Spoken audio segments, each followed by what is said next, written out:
Hey guys, it's Maxie here, and welcome to another edition of the Young Team as we embark on the horrible 2022-23 season with the Qatar World Cup.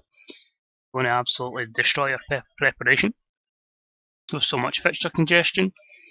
Join us just after the end of the first transfer window, so all our business is done, as well as the other SPFL clubs. So we're looking to round up that. We'll round up, as you can see, impressive start to the season and why that's happened. And yeah, we'll have that game against St Johnstone as well. So may as well start and crack on with the business that was done. We actually had a good bit of recruitment near the end of the month. I just felt like we kind of needed a bit more quality up top. Basically, a few injuries did not help. Martin Hardy was out for a long time, so not Martin Hardy, that's still part of Whistleboy. Ryan Hardy was out for a good bit of time, so there was needed to be recruitment in that area. But Curtis Main out on loan, basically. Scott Tanzer, we get him off the wage bill. George Dowling went to Rafe Rovers, and a couple of the younger boys are out on loan in the lower leagues to get some experience, and hopefully Martin Innes can get some good game time at Rafe, who are in the Premier League as well, or Scottish Premiership, I should say. In terms of us, needed a striker. Went with somebody with a bit of pace and a bit of energy, but of course, you know what my teams are like, a bit of versatility as well. So we brought in Jason Cochrane on loan from Toronto FC. You can see that he's already got 25 caps for his country, very pacey, good acceleration, fairly strong. I think mentally very good. There's maybe a few there I'd maybe want him a bit better on. Finishing could be a bit better, but the system I was going to look to integrate doesn't usually have the striker scoring many goals, so I felt like we can maybe get away with that. So that's one that gets in. The other one we brought in is Glenn Middleton. I just felt like somebody that quality. I've seen how good he turns out in FM, so the chance to bring him to the club was basically a no-brainer. You're thinking, how can you have him and Ross Stewart in the same team? Simple. One can play on one side, one can play as an inside forward on the other, which of course tells you of a tactical tweak. But we'll get to that. As I say, we'll just quickly go through the transfers around the league. Rafe Rovers obviously up to the Premier League, so 2 promotions for them, effectively switching round with Livingston, who are in League One. But in terms of signings for them, ones that probably stand out, I'd say Andy Dallas is a good recruitment. He's already at 2 and 5, good young striker, currently on the books of Rangers in real life. Apart from that, Callum Morrison, has he played much? Most as a sub, former or current. Hearts youngster, you got a couple of boys they've taken from us as well. Interesting, they've paid money for John McCracken from Falkirk, the goalkeeper, and they've also paid 44k in a part exchange deal for Jack Purdue.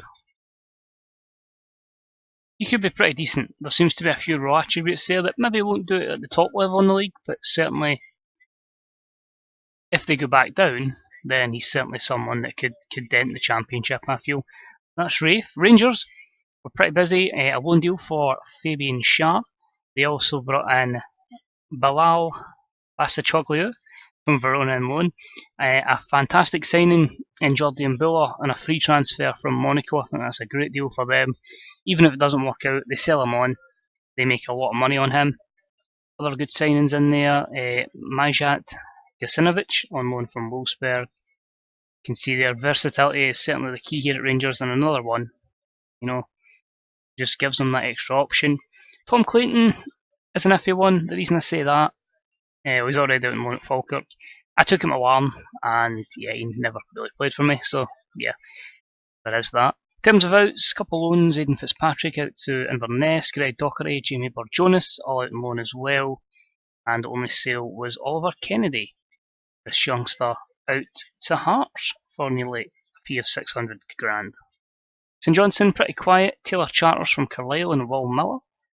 So there's a striker there, Miller, not played yet, and Taylor Charters, just that young and up-and-coming player for the academy. In terms of outs, rid of the likes of Donald Love, Nicky Ajose, Stevie Lawson's out to Dundee. Apart from that, just a few people out on loan, so not a lot changing there. St Mirren, where you see straight away Scott Allen is in. Matty Connolly is in at the back, so that's a good bit of experience there.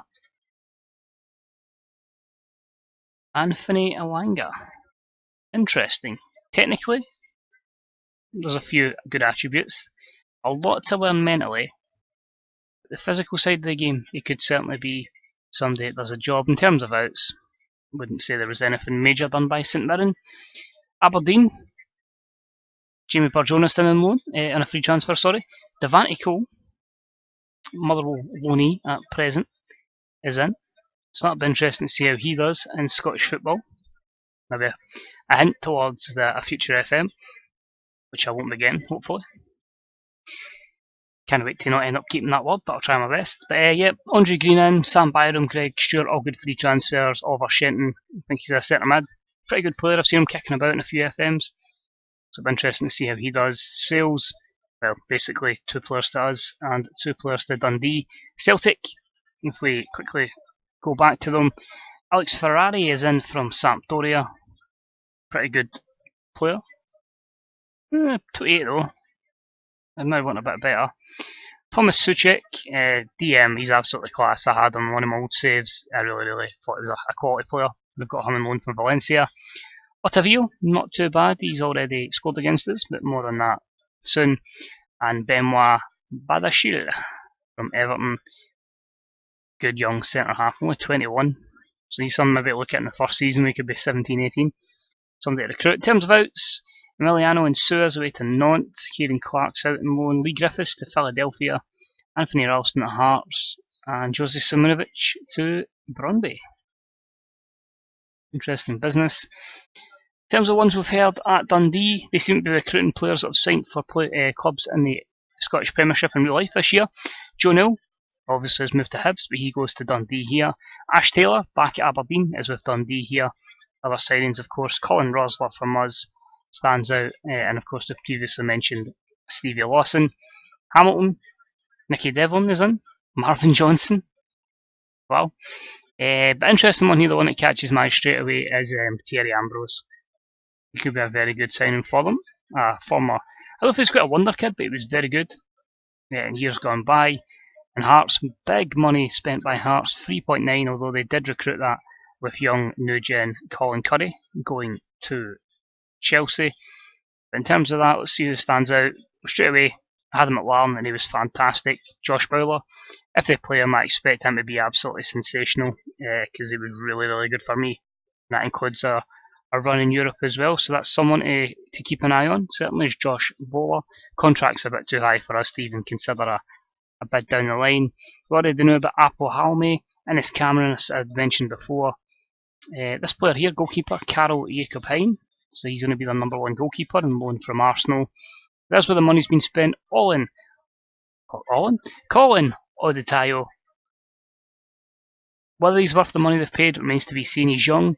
There's raw potential there, and he could be someone that does him a turn.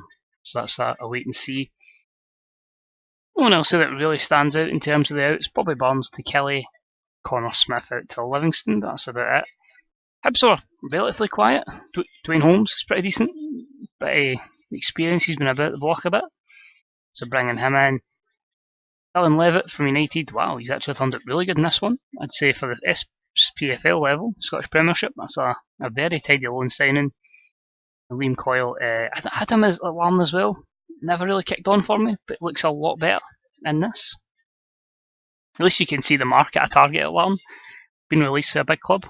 We'll sign you. In terms of outs, Martin Boyle is probably the standout. Inverness, Aidan Fitzpatrick on loan, Mark Gillespie in a free transfer, Liam Gordon from Livingston, Semple from us, Donald Love in there, Matthias Kate, the Estonian, Craig Savold, Liam Smith, so a lot of kind of good championship players of previous days. Yeah, a bit interesting to see how they do. I think they'll be quite comfortable in staying up.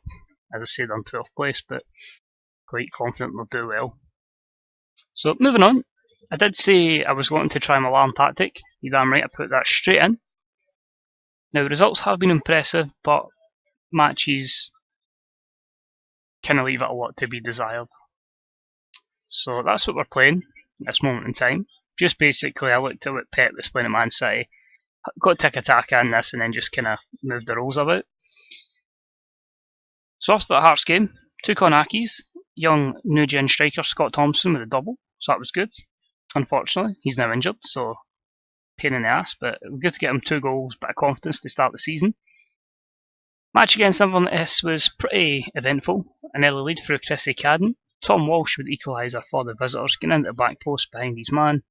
Jason Cochrane, with his first goal for the club, made it 2-1, and Martin Boyle killed it before Chris Martin scored in the last minute. Please don't be that Chris Martin. It is that Chris Martin, dear God.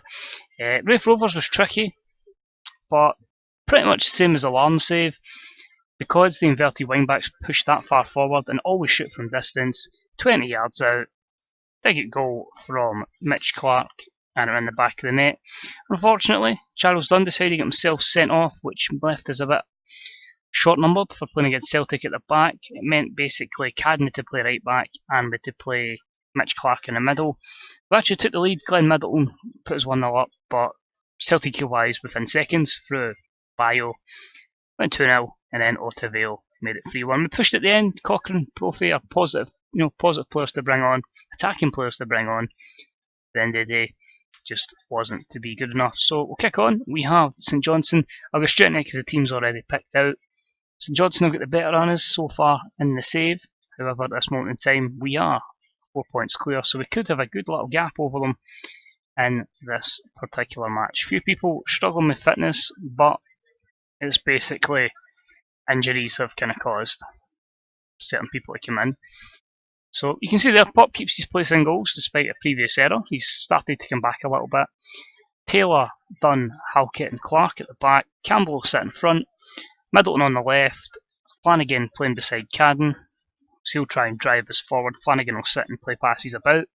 Ross Stewart will come off the right hand side, try and cut in that left foot to support Eamon Brophy up front. Then you get that 4-2-3-1 danger man. I'd definitely say Dean Campbell. I think he's just outstanding in FM, so that's someone to keep an eye out on. But yeah, hopefully we can get a good result here. Hopefully we can get another win and really put ourselves in a positive position. But we have had the easier start. The only real tricky matches have been those games against Celtic and Hearts. So it's up to us how we do against everyone else to see what kind of position we're in. Will we be second at the end of the season? Absolutely not, no chance. But if we can put ourselves in a positive spot, then we'll get maybe a good chance of maybe pushing for that first stint into Europe.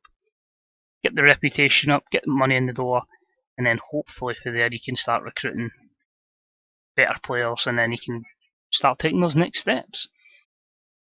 So here's Kennedy with the free kick, and his, like Glenn Middleton's, doesn't trouble the goalkeeper. Can see so far a lot of chances. This system's about. It's just basically pass, attack. But interestingly enough, because we maybe don't have quite the quality in the middle of the park, because David Turnbull's got a bit of a knock, is why we don't have the possession. But expect David to come on in the second half to hopefully be that guy that can maybe be that difference maker. But it does seem very alarming in the fact that I'm having so many shots and an inability to take lead. But here's Flanagan, that's a tackle for behind. Campbell's already been booked. We identified him as the key man in this game for St Johnstone, and he's already been sent off. So Middleton with a chance, just over. But really just a match-up so far that's lacked a lot of clear-cut chances. It's really just been, free kicks, set pieces that have kind of been the biggest highlight. We've got to try and make this extra man advantage count. So in the second half we'll be going aggressive, and we'll tell them I'm far from pleased. Just try and motivate them. We'll probably give it, as always, 60 minutes, give them 15 minutes to bed in to the second half, and then we'll see, do we add another body up front to support him, Brophy? Do we bring David Turnbull in for a bit more quality in the middle of the park? So that's all things to keep into account at this moment in time. Alan Campbell and Greg Taylor were bookings, and I think the two changes I'm going to make might even be a triple sub actually. So we are going to see Flanagan off, replaced by Turnbull as sub number 1. I'm going to see Anthony McDonald on a bit more quality rather than the pace of Martin Boyle, and then we're going to put Cochrane up front as well. So 3 changes, going for it, and hopefully we can do well. But problem with that system as well, it's a high line. Tony Watt gets in behind, and thankfully he's maybe not been given the greatest finishing stat in this game, and he was unable to convert there. We'll go attacking now. We'll encourage the boys, and hopefully we can get somewhere. But here's Wright for Tony Watt again. Here's Rathbone, and just a good save there from Pop. So It's more the visitors coming into it rather than anything else. But here's Davy Turnbull, looks for Cochrane. He's got a bit of pace. Out to Anthony McDonald, look to cut into that left foot. Clark, Chrissy Cadden, and that's just wide of Liam Kelly and the St Johnstone goal. It's a very aggressive tactic, this, so we will get to the stage where we probably will go, very attacking. Cochrane, Clark tries from distance, and that's just over the bar. But there's a lot of long range shots if you've got fullbacks that like a good long shot. It's probably the perfect system for Marcus Rojo and his 40-yarders. He'd love this system. It's like shooting for 40 yards. On you go. Clark plays it in. Tony Watt back to Furlong. We can put a bit of pressure on him, but he gets it away to field. Watt. Here's Halkett. Nothing stupid, that's it. See if one of these players can maybe give us just that wee bit of quality. Here's Middleton.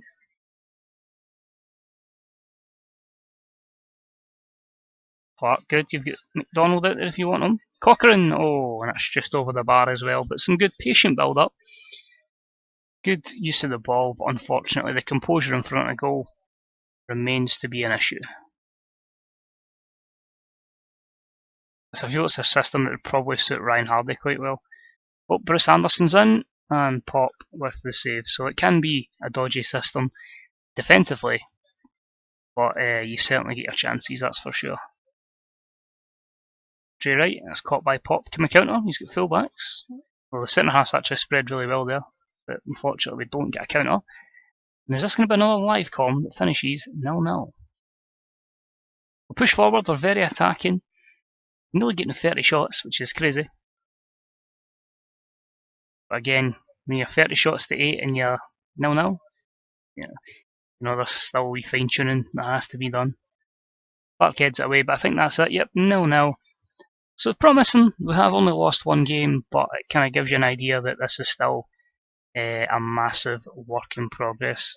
We got the players motivated with the team talk, so hopefully, that can benefit them.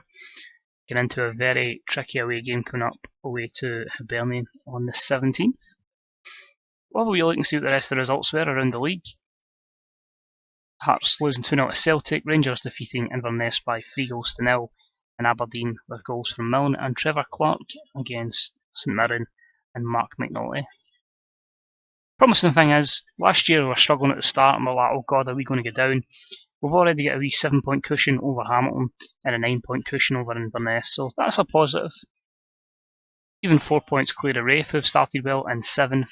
Yeah, I'm remotely happy with that. And just out of curiosity, Kelly, Dundee United, Ayr and Ross County lead the way, as expected, in the Ladbrokes Championship. So that is going to be it for this episode. I apologise it was a drab 0-0, but you can see we're starting to make a wee bit of moves here. Hopefully progress towards that Champions League. Got it in 2031 in the old save, but then again I did win a championship by, I believe, about 23-24. So, yeah. But then again, the FM save obviously was FM 15, so we have got a few years on that. So we'll see what happens. But apart from that, just for watching, much appreciated. Let us know how you're finding the start of the Scottish Premiership season, or just the football season in general. How happy are you, your team's business? And yeah, just any comments on what you're thinking, judging for what's happened in pre-season. What teams are you looking at and identifying as potential saves in FM20 or on a FM19 update? Some of the guys in the community have been making them, so check them out. But take it easy. Hopefully speak to you all soon. Have a good day. Bye-bye.